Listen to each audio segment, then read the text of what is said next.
네, 청취자님이 보내주신 자료를 저희가 또 아주 깊이 들여다보는 시간이죠. 오늘은 기도에 관한 부분을 함께 살펴보려고 합니다. 사실 기도하면 많은 분들이 새벽에 딱 일어나서 무릎 꿇고 이렇게 정해진 시간에 경건하게 드리는 어떤 의식을 떠올리잖아요. 그런데 오늘 자료는 바로 그 통념에 아주 흥미로운, 어떻게 보면 좀 근본적인 질문을 던지고 있어요. 네, 맞아요. 이 자료의 핵심을 한마디로 딱 정리하면 종교로 기도하지 않는 법. 바로 이거라고 할 수 있어요. 기도가 하루 중에 어떤 특정 시간을 따로 떼내자 하는 그런 숙제가 아니라는 거죠. 아침에 눈을 뜨는 순간부터 밤에 잠드는 순간까지 우리 삶의 모든 장면에 그냥 자연스럽게 스며드는 영적인 호흡이 될 수 있다. 이런 이야기입니다. 아, 영적인 호흡이라는 말이 참 와닿네요. 바로 그 지점인 것 같아요. 그래서 오늘은 이 종교적인 기도에서 벗어난다는 게 구체적으로 뭘 의미하는 건지, 그리고 정말로 막 설거지를 하거나 운전을 하면서도 기도하는 게 어떻게 가능한 건지 그 구체적인 방법과 의미를 하나씩 좀 파헤쳐 보려고 합니다. 자, 그럼 먼저 이 개념부터 확실히 해야 할 것 같아요. 자료에서 계속 경계하는 이 종교적인 기도라는 게 정확히 어떤 걸 말하는 걸까요? 그러니까 스스로 만들어 놓은 어떤 틀에 기도를 가두는 걸 의미해요. 가장 흔한 예가 나는 매일 아침 5시에 일어나서 1시간씩 꼭 기도해야 해. 이런 규칙을 세우는 거죠. 물론 신앙의 훈련이라는 면에서 그게 긍정적인 측면도 분명히 있거든요. 그런데 자료에서 지적하는 건 그 틀이 너무 견고해지면 그 규칙을 지키는 것 자체가 목적이 되어버릴 수 있다는 거예요. 아, 그러니까 오시에 드리는 기도는 진짜 기도고 혹시라도 피곤해서 6시에 일어나거나 낮에 잠깐 짬을 내서 하는 기도는 가짜 기도 내지는 좀 부족한 기도다. 이렇게 무의식적으로 여기게 되는 그런 함정을 말하는 거군요. 바로 그거예요. 오시에 기도하는 그 행위가 나의 의로움이 되는 순간 그건 더 이상 하나님과의 관계가 아니라 종교가 되어버린다는 거죠. 오시라는 그 시간의 틀에 갇혀서 나머지 23시간은 기도의 시간이 아니라고 스스로 이렇게 선을 긋게 되는 결과를 낳는다. 이렇게 경고하고 있어요. 그런데 한편으로는 그런 생각도 들어요. 그런 규칙성이 오히려 신앙의 끈을 놓지 않게 해주는 어떤 최소한의 안전장치가 될 수도 있지 않을까요? 그냥 수시로 기도해야지라고 마음만 먹다가는 이 바쁜 일상에 치여서 결국 한 번도 제대로 기도하지 못하고 하루가 그냥 휙 지나가 버리는 경우도 많을 것 같거든요. 아, 정말 중요한 질문이에요. 그리고 자료에서도 그 점을 관가하지 않아요. 규칙적인 기도 시간의 유익을 부정하는 게 절대 아니거든요. 다만 그 목적을 잊지 말라는 거죠. 매일 아침 5시의 기도가 나머지 23시간을 주님과 동행하며 살기 위한 어떤 출발점이 되어야 하는데 어느 순간부터 그 1시간이 나머지 23시간을 면제받기 위한 의무 이행처럼 되어버리는 걸 경계하라는 뜻이에요. 아, 목표와 수단이 뒤바뀌는 걸 경계하라는 말씀이시군요. 네, 숨을 쉴 때 우리가 자, 지금부터 1분간 숨을 쉬어야지 하고 의식하지 않잖아요. 저절로 쉬는 것처럼 기도가 바로 그런 자연스러운 상태가 되어야 한다는 거죠. 심지어 잠을 자는 동안에도 우리의 영은 깨어서 기도하는 경지에 이를 수 있다. 이렇게까지 설명합니다. 와, 그렇군요. 그럼 그 영적 호흡처럼 수시로 기도한다는 게 구체적으로 어떤 건지 자료에 나온 실제적인 방법들을 좀 살펴볼까요? 이게 좀 막연하게 들릴 수 있는 개념인데 예시들이 아주 인상 깊었어요. 네, 아주 구체적인 지침들이 나옵니다. 첫 번째가 아침에 눈을 떴을 때예요. 잠에서 깨서 의식이 돌아오는 그 첫 순간에 남편이나 아내, 자녀의 이름이나 오늘 해야 할 일, 이런 것보다도 가장 먼저 주 예수의 이름을 부르면서 하루를 시작하라고 권해요. 하루의 첫 생각과 첫 말을 주님께 드린다. 이런 상징적인 의미가 있겠네요. 네, 그렇죠. 자세에 대한 이야기도 흥미로웠어요. 맞아요. 꼭 무릎 꿇고야 한다는 생각에서 벗어나라는 거요? 네, 많은 사람들이 기도하려면 일단 일어나서 옷매무새를 가다듬고 무릎을 꿇어야 한다는 어떤 부담감 때문에 기도를 미루는 경우가 많다는 거예요. 그렇죠. 그러다 그냥 다시 잠들고. 맞아요. 그러지 말고 그냥 침대에 누운 채로 옆으로 누웠으면 누운 대로 엎드렸으면 엎드린 채로 가장 편안하고 자연스러운 상태에서 바로 주님과 대화를 시작하라는 거죠. 중요한 건 경건한 형식이 아니라 친밀한 관계라는 걸 강조하는 대목입니다. 와, 이건 정말 일상의 모든 행동에 새로운 의미를 부여하는 방식이네요. 기도가 어떤 특별한 행위가 아니라 그냥 삶의 태도가 되는 거군요. 정확해요. 바로 그 의식적인 연결을 위한 예시들이 이 자료의 백미라고 할 수 있죠.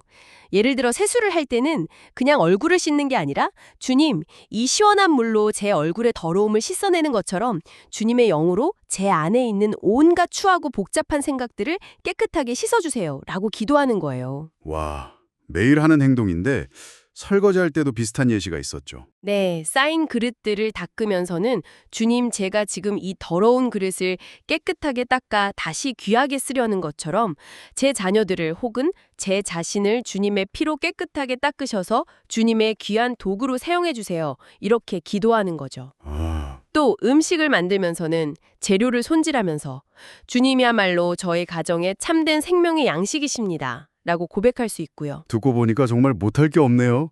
운전대를 잡고 기도원으로 가는 그 시간도 이미 기도의 일부가 될 수 있는 거고, 사람들과 식사를 하면서 입으로는 음식을 먹고 대화를 나누지만 마음과 영으로는 계속해서 주님과 대화할 수 있다는 거군요. 그렇습니다. 이런 식으로 일상의 모든 순간을 주님과의 대화로 채우다 보면 기도할 시간을 따로 낸다는 개념 자체가 무의미해지는 경지에 이르게 된다고 말해요. 삶 자체가 기도가 되는 거죠. 네. 일상의 모든 순간을 기도로 만들 수 있다는 건 이제 알겠습니다. 그런데 방금 말씀해 주신 그 설거지 기도, 제 자녀를 주님의 도구로 써주세요라는 것도 결국엔 내가 바라는 걸 구하는 거잖아요.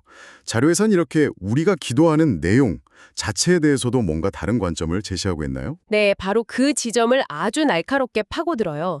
많은 신앙인들이 기도라고 하면 내가 원하는 목록을 하나님께 청구하는 거라고 생각하잖아요. 이번 사업 잘 되게 해주세요. 우리 아이 좋은 대학 가게 해주세요. 같은 것들이요. 그런데 자료에서는 무엇을 먹을까, 무엇을 마실까, 무엇을 입을까 구하는 것은 이방인들의 기도라고 아주 단호하게 선을 긋습니다. 이방인들의 기도라니, 굉장히 강한 표현인데요. 그럼 우리가 구해야 할 그 하나님의 것이라는 건 구체적으로 뭘까요? 라고 말해요. 예를 들면 이런 식이죠. 하나님, 제게 평강을 주세요가 아니라 하나님의 그 평강 자체를 제게 주십시오. 하나님의 의로움을, 그분의 사랑과 생명과 거룩함을 제게 부어주십시오라고 기도하는 거예요. 아, 궁극적으로는 그리스도 예수 당신 자신을 제게 더 주십시오라는 기도로 나아가야 한다고 강조해요. 이건 정말 중요한 관점의 전환인데요. 그러니까 이건 단순히 마음을 진정시키는 어떤 심리적인 기술 이런 게 아니라 내 존재의 운영체제를 바꾸는 것과 비슷하겠네요. 눈앞의 문제 해결에만 급급하던 관점에서 벗어나서 문제의 존재 여부와 상관없이 항상 그 자리에 있는 하나님의 성품을 내 안에 채우는 거니까요. 완벽한 이해예요. 그래서 자료에서는 기도를 영적 교통이라고 표현해요. 헬라어로는 코이노니아죠. 이건 내가 필요한 걸 주문하고 하나님이 배송해주는 그런 일방적인 택배 시스템이 아니에요. 하나님의 신성한 본성과 속성들이 기도를 통해 나에게로 운반되어 오는 양방향 소통이라는 거죠. 내 안에 없는 평강을 막 쥐어짜져 만들어내는 게 아니라 하나님이 본래 가지고 계신 그 평강이 내게로 흘러 들어오는 거예요. 그렇군요. 그럼 좀 더 까다로운 경우를 생각해 볼게요. 예를 들어 누군가가 너무 믿고 정말 저주하고 싶을 만큼 부정적인 감정이 들 때가 있잖아요. 그럴 땐 어떻게 기도해야 할까요? 하나님의 사랑을 주십시오라고 기도하기엔 제 마음이 너무 솔직하지 못한 것 같은데요. 그럴 땐 그 감정을 포장하거나 숨기지 말고 솔직하게 그대로 아뢰라고 조언해요. 주님, 솔직히 저는 저 사람이 벌 받았으면 좋겠습니다. 망했으면 좋겠습니다. 이렇게 날 것 그대로의 감정을 정직하게 쏟아내라는 거죠. 그런 추한 기도도 하나님은 다 들으신다는 거예요. 그런 기도를 해도 괜찮은 건가요? 왠지 그러면 안 될 것 같은 느낌이 드는데요.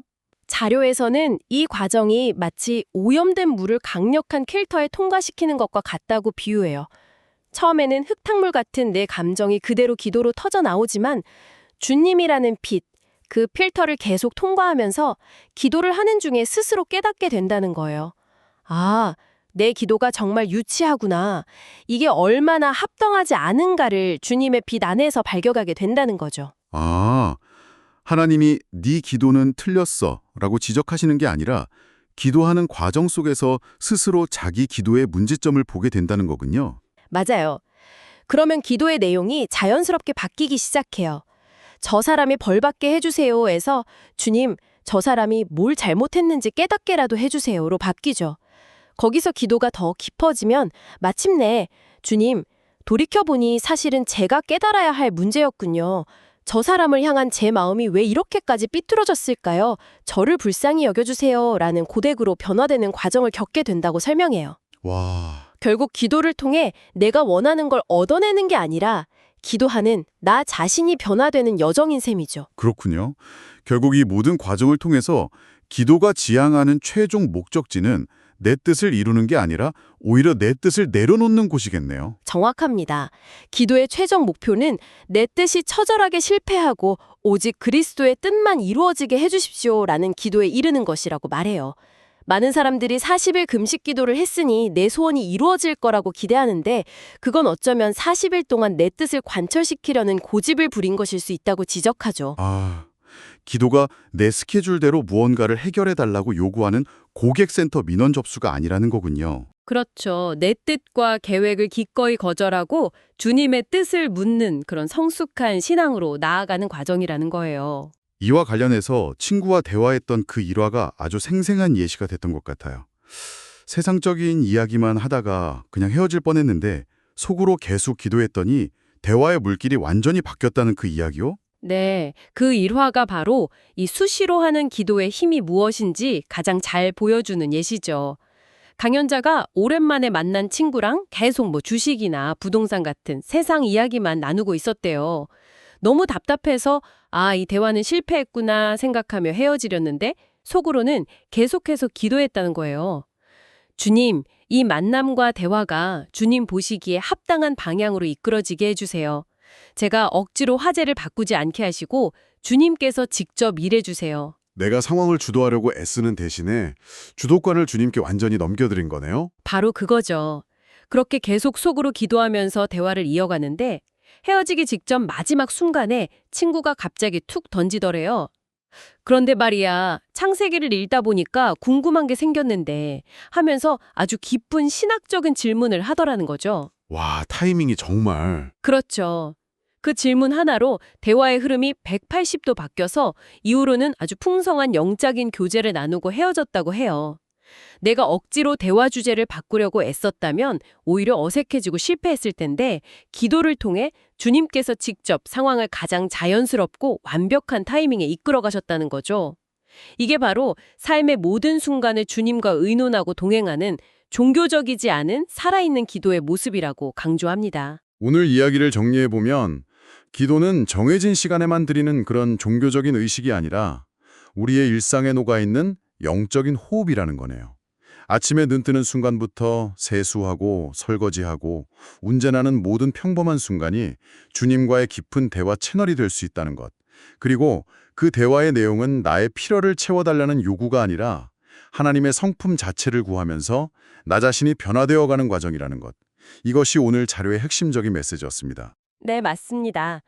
결국 기도는 내가 원하는 것을 얻어내는 어떤 기술이나 수단이 아니라 내 완고한 뜻을 내려놓고 하나님의 뜻을 구하는 과정에서 나라는 존재 자체가 하나님을 닮아가도록 빚어지는 여정이라고 할 수 있겠네요. 오늘 내용을 들으신 청취자님께 이런 질문을 던지며 마무리하고 싶어요. 이 자료는 기도가 나의 계획이 아닌 하나님의 계획을 발견하고 따라가는 과정이라고 말합니다. 지금 당신의 삶에서 가장 강하게 이것만은 절대 포기할 수 없다고 붙들고 있는 나의 계획은 무엇인가요? 그리고 그 계획에 대해 오늘 배운 방식으로 하나님과 솔직한 대화를 시작해 본다면 과연 어떤 이야기가 오고 갈 수 있을까요?